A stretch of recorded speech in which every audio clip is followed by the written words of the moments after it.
And God saw everything that he had made, and behold, it was very good. It was very good. It was very good. And behold, very good. It was very good. It was very good.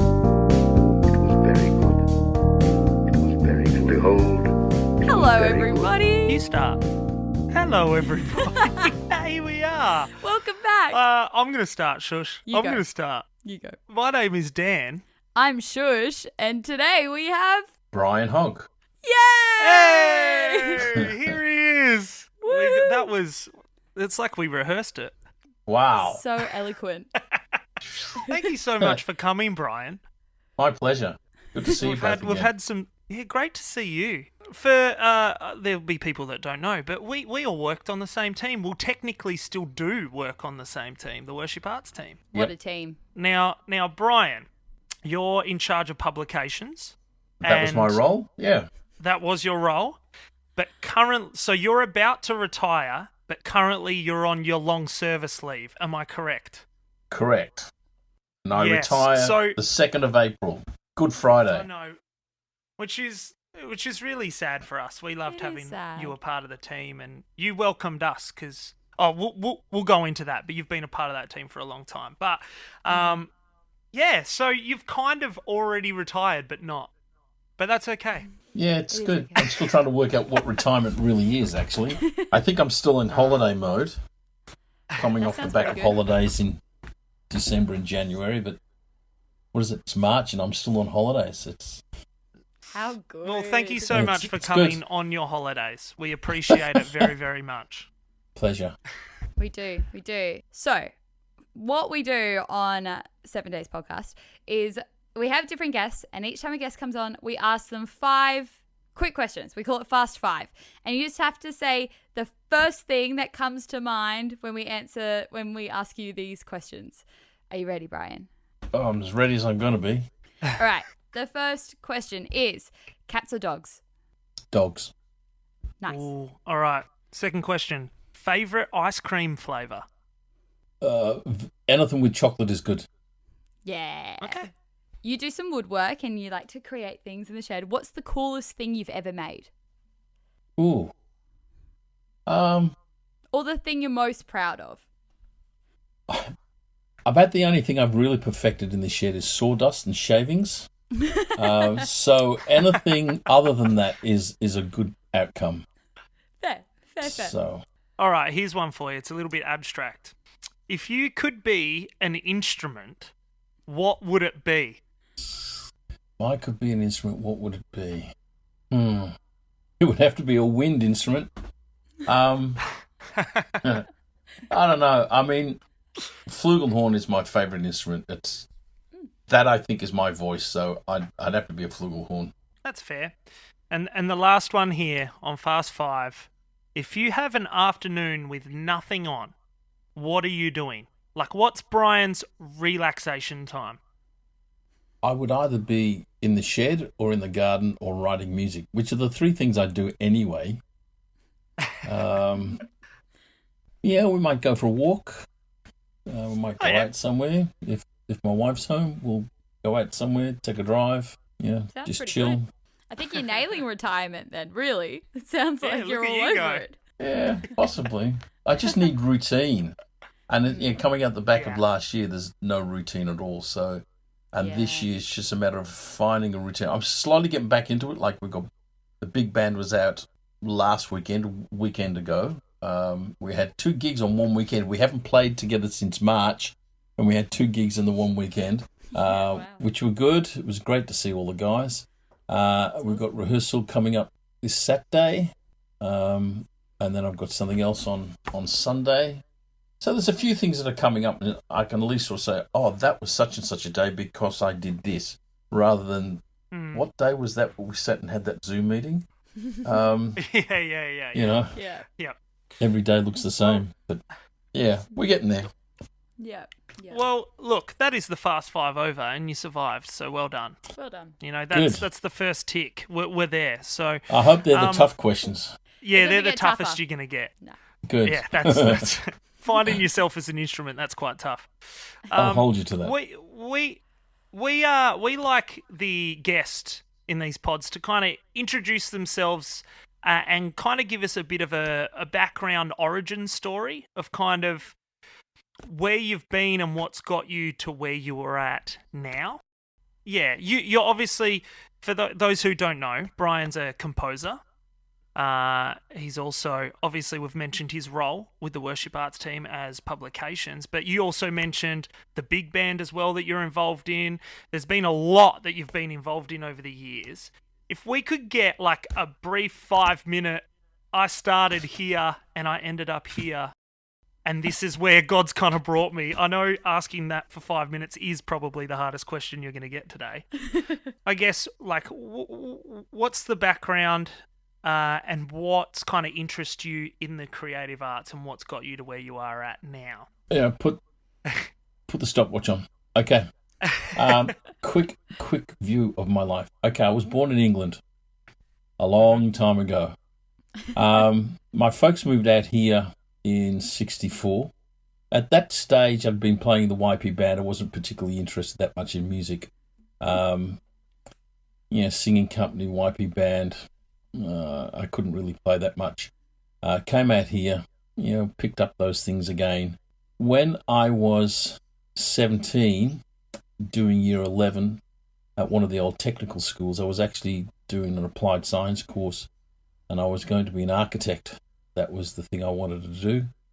And for some reason, while I was studying for my last final exams, year 11, I changed.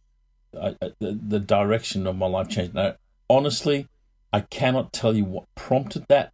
There was nothing that I can remember to say, well, okay, well, you're going in the wrong direction, do this, other than to say I really believe God had his hand in that. I remember my father was the bandmaster at the corps. He went out to rehearsal. I didn't go with him, obviously. I was studying for exams.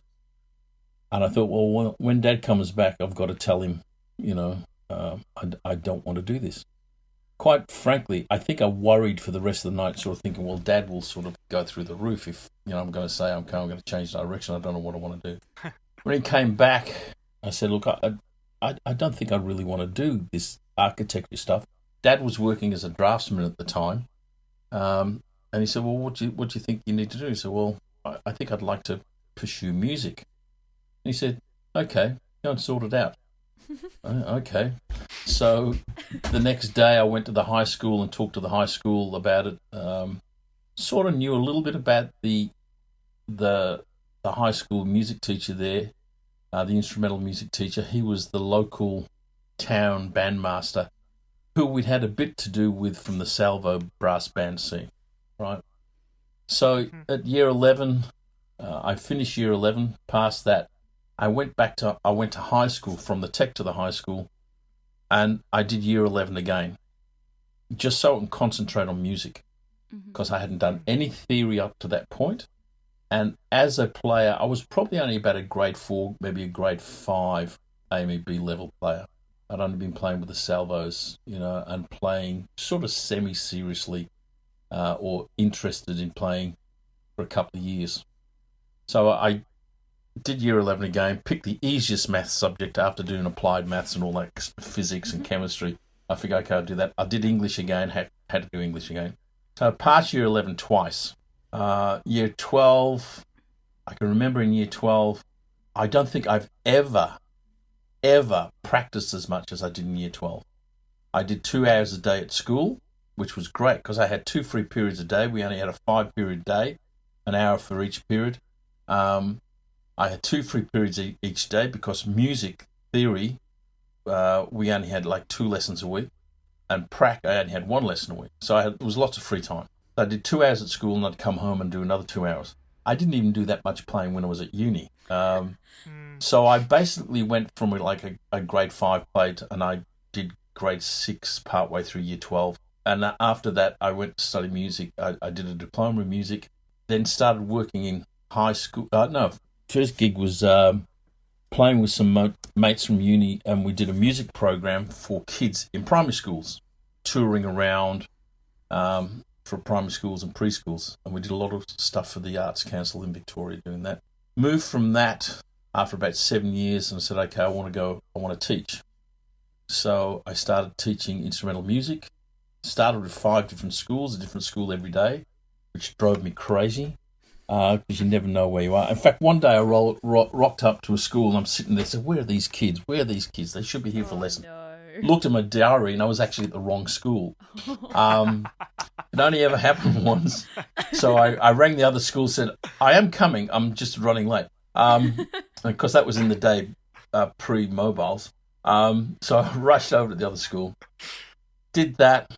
While I was teaching, I managed to get some study leave and I did a degree in music and then continued teaching up till 1989. And then I started to work for the Army at THQ first. I did about 7 years there. I went back to teaching for about a year. That was a mistake. Then I went back to working with the Army at divisional headquarters and ended up, when Ken started at THQ, I eventually moved over there and was working at THQ. For me, the whole music thing was very important. I mean, Dad was, like I say, bandmaster. He was songster leader at times too. And he was a really big musical influence on lots of sort of levels. And so was my high school music teacher. So I learned a lot from those two. And music was just a way that I found that I could express myself. And I started writing stuff, I think while I was in year 11 at high school. Just started writing, little quartets and bits and pieces. And I had a tape recorder and I'd record myself and overdub myself, 4 or 5 times.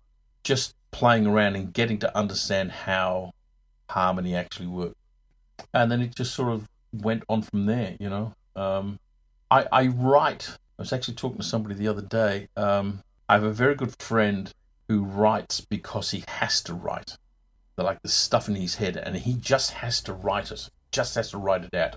That's the way he expresses himself. I think I write because I can. I don't write it so much because I really need to express myself. I'll have an idea and then I can develop that. There's been very few pieces, in fact, probably less than a handful of pieces that I've written because I've really had to write them. I've really wanted to write them. I usually find myself writing things for other people, which is fine. I don't mind that. And I think for me, it took me a long time to sort of realize that that's part of my ministry. My ministry is one of being a Levite, assisting the priests in their worship. So I find that as I look back at things, I sort of I write and I arrange things to help other people do what they do in worship. Not because I'm the one that's leading the worship, but to help other people do what they do. Yeah. So yeah, is that 5 minutes So yet? good. Surely that's over 5 Yeah, minutes. that was great. You That's touched perfect. on there's a couple of points there that we could definitely expand on, but there's one thing I just really wanted to mention. I feel like it's a really important point where you were saying you were writing not because you felt that you had to, but because you could, right? And I think people who either aren't creative or kind of just kind of dipping the toe in the creative arts type of thing, I think that there's a misconception that a lot of creative arts come out of this need to have to do it. Yeah. Whereas there's a lot of people that it's actually a skill that you have and you have to act upon that skill. The skill just doesn't blurt out from you. Like you need to act upon it. And I thought that was a really good point that you brought up. And something that resonates a lot with me. Yeah. I don't feel like I have to write a song. I write a song because I can and I want to, and I feel like that's a gifting God's given me. Yeah. And But it's a choice, right? It's a choice, exactly. And I think there is a bit of a misconception there sometimes where all creatives, they just blurt it out and there it is. It's actually a lot of creatives, it's a choice for them to go down that path. Yeah, there's other parts of your personality that come into that too. I mean, believe this or not, but I am an introvert, all right? In front of a group, I don't have a problem. I think that's because of my training. training both as a musician and as a leader. I mean, I was youth group leader at our core when I was 17. So I've always been in sort of leadership positions. I think that's part of my gifting. Well, I know it's part of my gifting. So being in a leadership role, being out the front is one thing. Take me out of that, and I am very much like a fish out of water. I'll be the guy in a party situation. I'm the guy sitting in the corner talking to himself. I'm not that gregarious and outgoing that I will start the conversation. Rarely would I start the conversation, unless I find myself in this other persona, which is Brian Hogg, the leader. Not Brian Hogg, Brian Hogg. That's why I like being in the garden. I like being in the shed. It's just me. You know, that's where I re-energize. My wife is quite different. She will re-energize when she's interacting with people. That just totally drains me. So I think as a creative, that part of your character comes into it too. That for me, I don't like to think it's ever about me, because I don't think it is. And, like I say, a friend of mine who has to write, he's a much more gregarious, much more outgoing than I am. But I don't think he would think it's about him either. Yeah. For him, it's about the music. Yeah. You know, we're all different, thankfully. And we use what we have, hopefully, as good stewards of what God's given us. Yeah, in whatever way. I want to jump on. I feel like we could just unpack your origin story. Like there was so much gold just in that. And I've heard you talk about it before, but I think it'd be cool to talk about it in this platform. But this idea of being like a Levite, and how did you come to that understanding? Like, how did, I assume, God reveal that? And I think it's really cool to be like, I aid others in like their worship. I don't necessarily lead them, but I assist them. And obviously through music and publications. But can you tell us more about that? Sure. It wasn't all that long ago, actually. I think it was only 2017. It was 2017, because this is the T-shirt I got when I was at the music camp in New Zealand. What? That's so random. Great prop. Yeah, it is so random, isn't it? 2017, I went to New Zealand to do a camp. They have one there every year, and they have got the most fabulous place they go for this camp, and it's just wonderful. Anyway, I was just reading the scriptures, and what is it, First Chronicles 20:23 or 23:30, one or the other. It's in there somewhere, and it talks about all the different roles of the Levites. And for me, there was this one verse that just jumped out. It's like, part of the role of the Levite is to stand in the morning and to stand in the evening and praise God, and to lead the people in praising God. And I took that very, very literally, that I should stand in the morning and in the evening and just praise and thanks God. So as I walked out of the building and looked at this amazing venue that they have over there, it was just a chance to stand there for a minute or so and say, thanks God, what's today going to be about? You know, and it was just a chance to be thankful and to praise God. And at the end of the day, as I walked back into the building, I would do the same. And I continued doing that throughout the year. And that was a whole exercise in being thankful as well. But it was that sort of coming to understand that what I really feel that what I do is, as a Levite, is to assist other people in worship. And how I choose to do that, I think I do have some creativity in areas other than music, but music is what I've trained as. And being creative, I think, sometimes crosses disciplines. Yeah, I think if you're a real creative, you actually can see things, that would be good if we could do this, or that would be good if we can do that. I may not necessarily be the person to do it, and that doesn't bother me. You know, I don't have to be doing those things. but just to say, oh, yeah, we could do this and we could do that, and to find the people that can do those things, that for me it was all wrapped up, and it was, I think, confirmed to me, it was January 2017, that is my ministry. My ministry is being that of a Levite. And it was like everything that I'd done up to that point fell into that, that's what I've been doing. Yeah. Yeah. Yeah, it gave something, a more concrete frame around what my ministry is. My ministry is not music. My ministry is what we can do through music. My ministry is who I am. It's not the music that I make. I mean, there's lots of different ways you can look at things, but yeah, that's just the way I take things. Okay, so speaking to that then, the realization of it's not the music, it's what the music does, right? Yeah. As someone who has been around, so how many years have you tallied up at theSalvos as a worker, as an employee? All up to be at least 15 or 16. Whew. So 15 In or fact, 16 no. years? No, there'd be more than that. 89, I left teaching with the education department, that's right. It was the end of 67. I think I started with the Army 98. Don't forget, you're talking 98. to somebody at my age. I can't remember breakfast, So, yeah, 98 is when I started at the Army, or end of 97, 98, And you had 1 year So off. that's 20, with 1 year off, so 20 years. 20 years.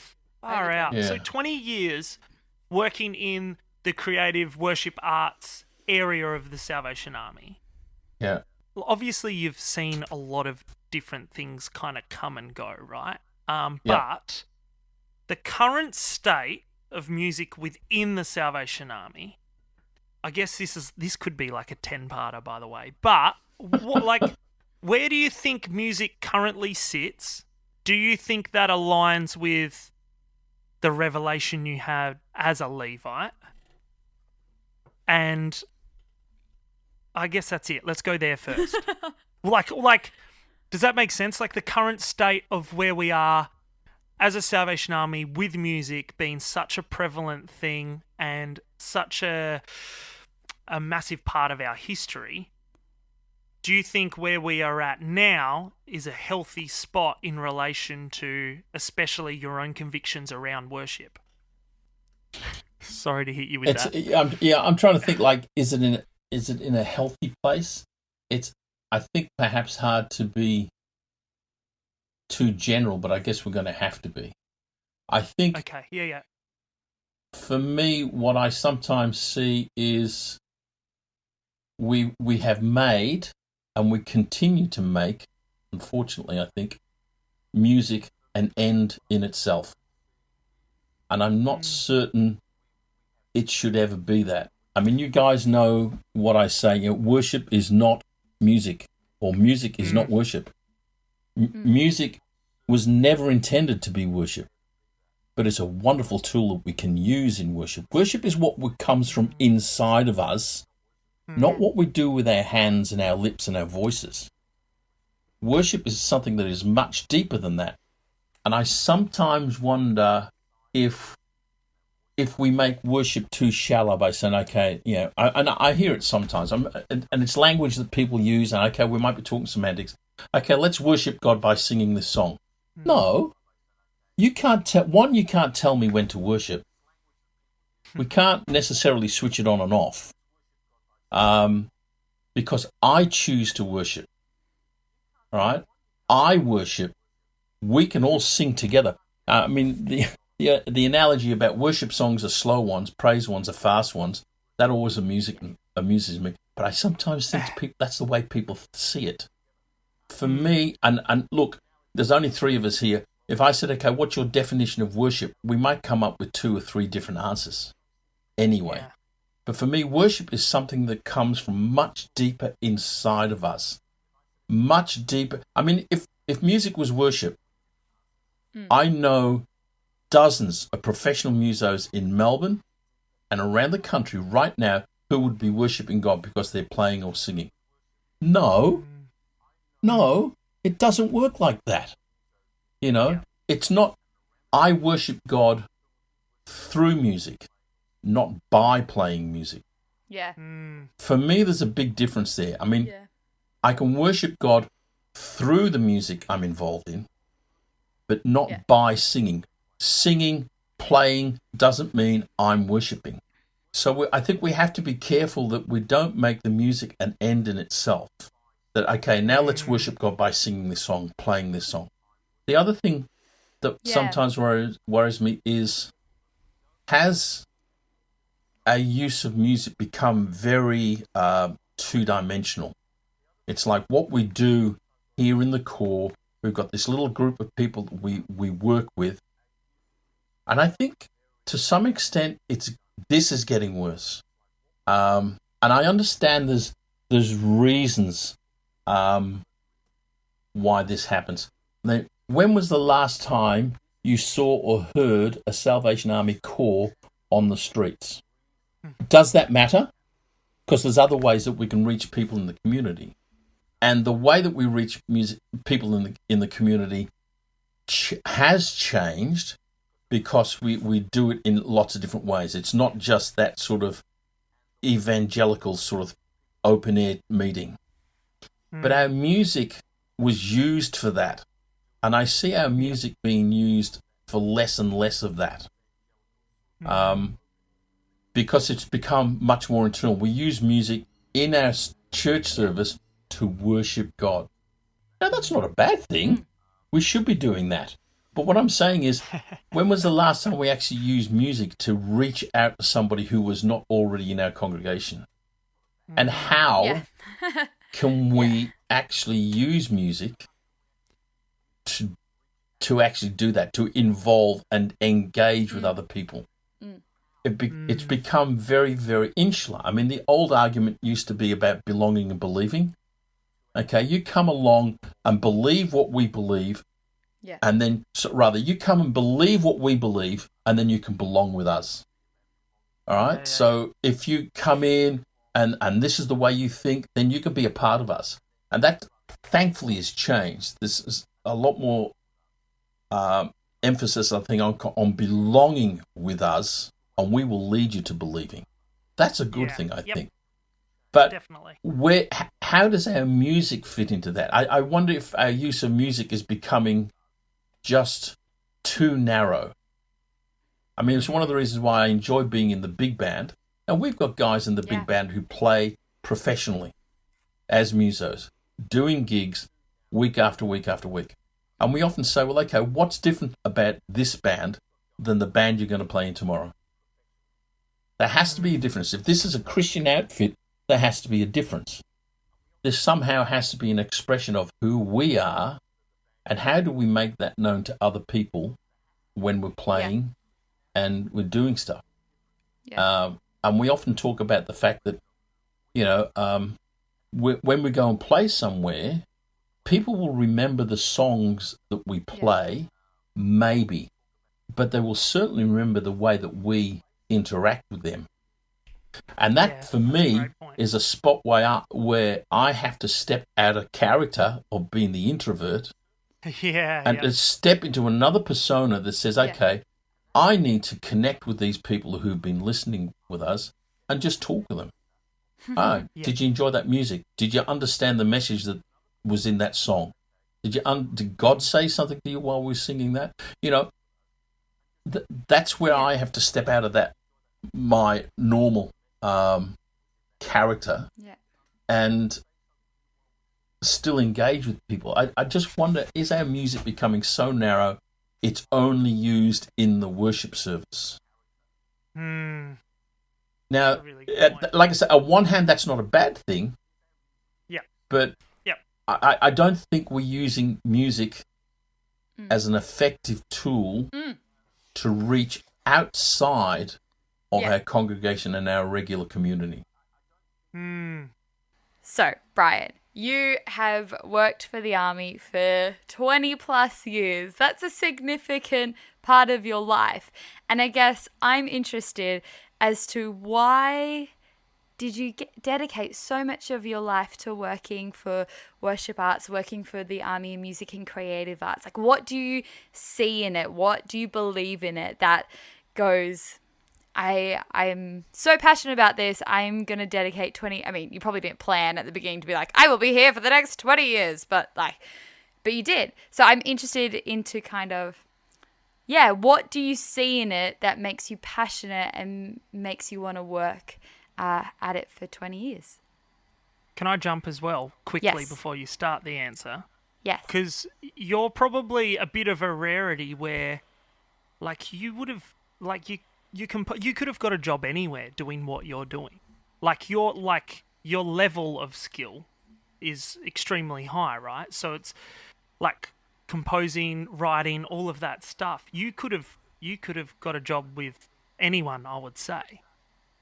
So, yeah, speaking of that, why the Salvos? When you basically, my belief, you might not believe it because you're a very humble man, but you'd be able to get a job anywhere. So why stay with the Salvos? When I was 17 and I made that choice to sort of come into music, I mean, even then, I'm not certain that I knew this was a God thing. I think it was only later I realized this was a God thing. A little later, I mean, a few years later, I had a good mate, actually was best man at our wedding, who had a really bad diving accident and ended up in a wheelchair. Now, why? There goes my dog's barking. Why? Again, I only put this down to a God thing because at that time, I was fairly convinced that for whatever reason, I would end up. God to put this thing in my head, like somehow you will be the head of the music in the army. So yeah, that's going to happen. And my mate, this was just before his accident, was going to be the general. Yeah, that's the way we laughed about it. Anyway, he ended up being in a wheelchair. That sort of got him off the hook a bit. But he ended up being one of the senior lecturers at the Victorian Bible College, which is fairly local to where we both live. And it was always this thing in my mind, well, I guess being brought up in the army, being involved so much in music, it was a big part of my life in lots of different ways. It was a big part of my church life. When the opportunity came up for somebody to be working at THQ as in the area of music, I jumped at it. And I left one of those very good jobs, right, that you mentioned, to do that. At the time, I was head of music at a private school. I'd been there about 7 years. I'd been head of music for a couple of years there. And I just knew, no, this is what I've got to do. And I actually said to the headmaster, I said, look, I'm only leaving, not because I'm unhappy with the school. I'm only leaving because it's my conviction that this is what I should be doing. And he said, you've got to do it. So that's how that ended up. And that just, I guess that just rolled on, just kept going. Because I'm pretty keen that music has so much to offer the people that are involved in groups that are doing it, as well as the group themselves offering what they do to other people in ministry and mission. There's a lot more we can achieve if we're prepared to sort of push a little bit harder. If we're prepared to work at what we do and do it well, then why wouldn't we, to achieve what we believe is a better outcome for everybody? So yeah, I guess I just sort of find myself doing it because, it's pretty much a God thing. And that goes right back to when I was 17. That decision to be a musician and not an architect. Okay, so you know that us as a team, the worship arts team of the Salvation Army, are we just place high importance on not just music as a worship art, right? And we feel like maybe the default thought is to, when thinking of worship, think of music first and foremost, maybe particularly within the Salvation Army because of such a rich history in music, which is definitely not a bad thing. But you've kind of touched on a little bit, and we've touched on a little bit of how your interest in woodwork and even the design elements that you're talking about with your architecture and things that you wanted to do. I think, like, for me, I think you're a very wise man, by the way. Just thought I'd let you know. You won't accept that either. You don't accept anything. But I will say you're a very wise man. And I would love to hear what thoughts you have around encouragement for people who want to dive into the creative arts for their local setting, what it means. Maybe they're not musical people and they feel like there's not a place for them. Do you have, I guess, how can we best support, or what can you say that best support people where they're at now to hopefully give them that little bit of encouragement? Like the 17-year-old self, your 17-year-old self, what would you say to those people as encouragement, knowing all of this wisdom that you know now from being in music since you were 17? What kind of encouragement could you give to those people who are possibly listening that want to dip their toe a bit? I would say keep dipping your toe till you got down to your ankle, then your knees, and then your hips, till you're totally absorbed in it. If you've got a particular skill in an area, I mean, Scripture tells us, do all that we do unto Him, right? What does that mean? And this might rub some people up the wrong way, but I get a little bit tired of people saying, well, near enough is good enough. It doesn't have to be perfect. Quite frankly, I don't know what perfect is. And I've been accused of being a perfectionist. I've been accused of being... I don't think I'm a perfectionist by any stretch of the imagination. I might be a high achiever, and I think that's a difference. Because quite frankly, I don't know what perfection is in the arts. Because what I see as being perfect, the next person might say, well, was it really? What's perfect for me may not be perfect for somebody else. That's not the issue. The thing is, if I'm going to do something, I'm going to do it the best I can. Because, one, if I'm doing it for use by the church and use by God, then it has to be the best. I mean, if I go to listen to, it's been really good being sort of this retirement thing. I can go to gigs anytime. I've been to so many gigs this year. It's been great. And I don't have to worry about getting up and go to work the next day. But I go to bands and hear people play because they're good at what they do. If they were pretty average and ordinary, I wouldn't go, quite frankly. And I don't know how many people would go. How many people would go and hear a band that's pretty average and made mistakes and stuffed things up? And you wouldn't. We simply wouldn't do that.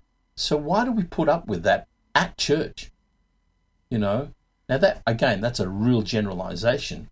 But if we're going, if there was somebody who was preaching and they fell over their words, they misquoted things from Scripture, their theology was not right, there'd be an uproar. But sometimes when it comes to our musicians, right across the board, whether that's a brass band, a choir, or a worship band, we put up with pretty average stuff musically. Having said that, I still don't believe that people go along to church to listen to good music, to watch good drama and dance and sing great songs. That's not why people go to church.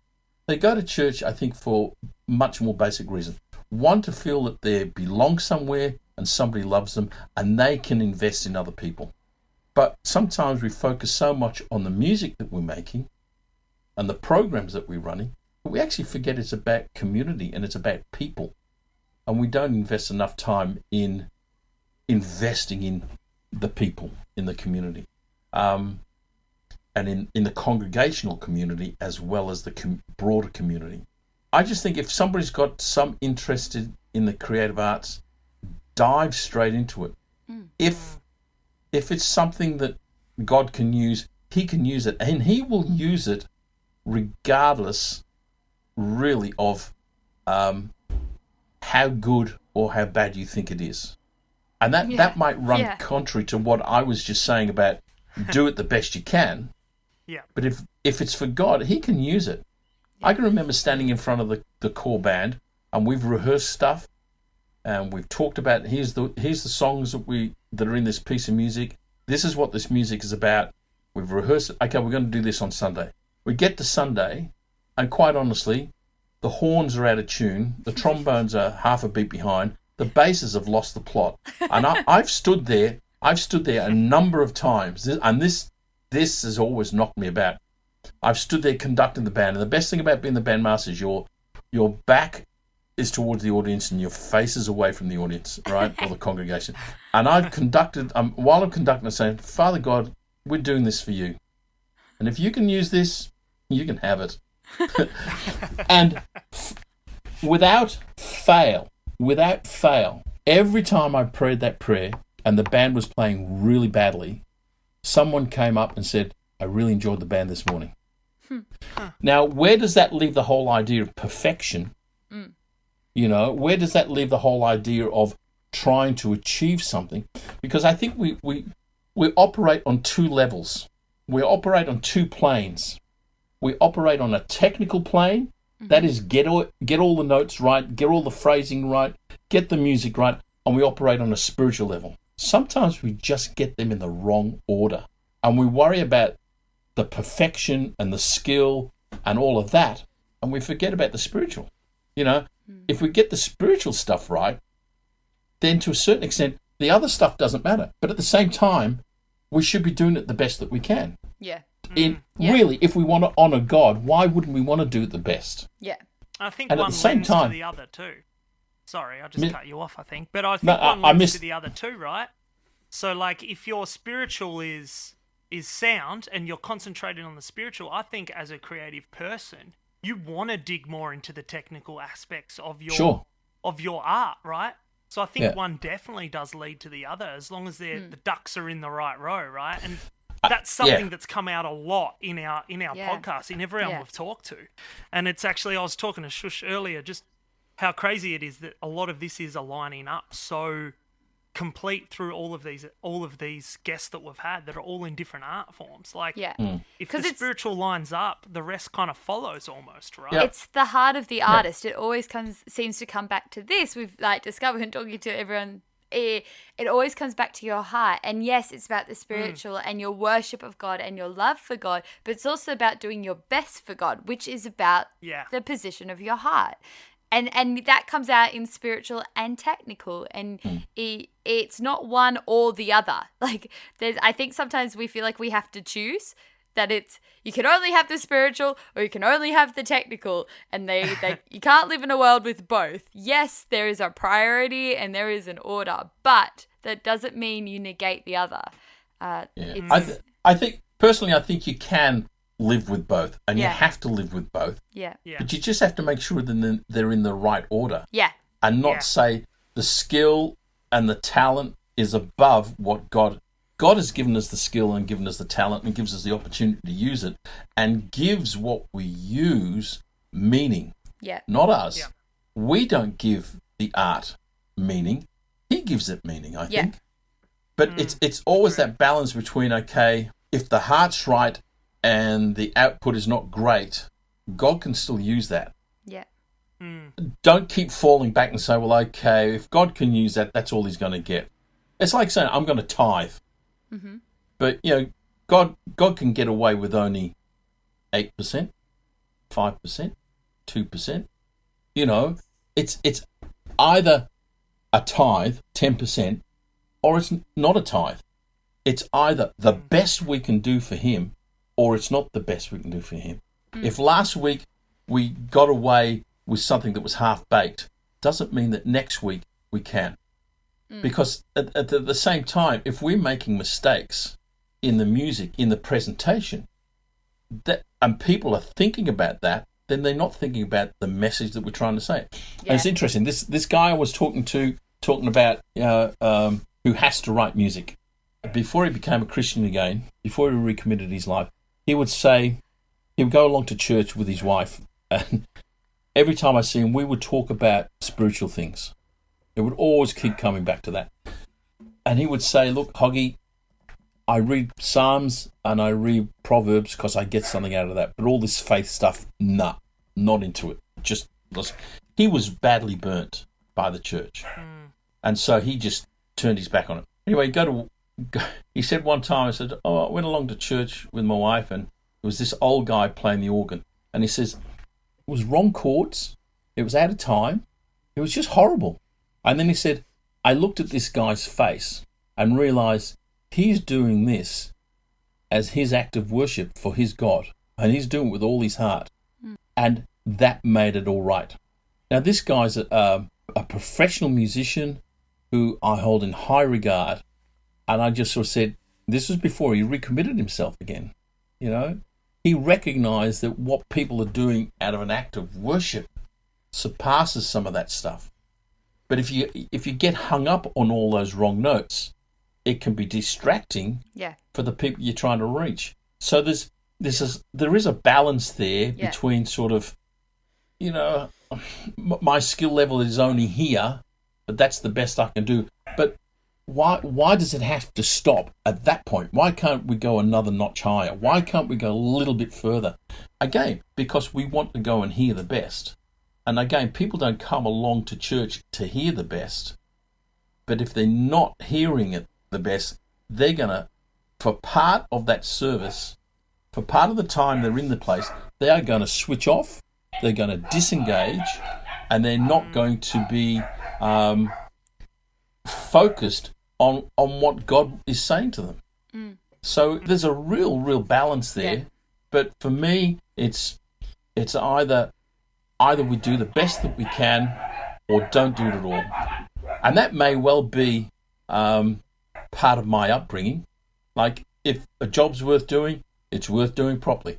That kind of message was always drummed into me. If you're going to do something, do it the best you can. Not if you're going to do something, just get away with the minimum.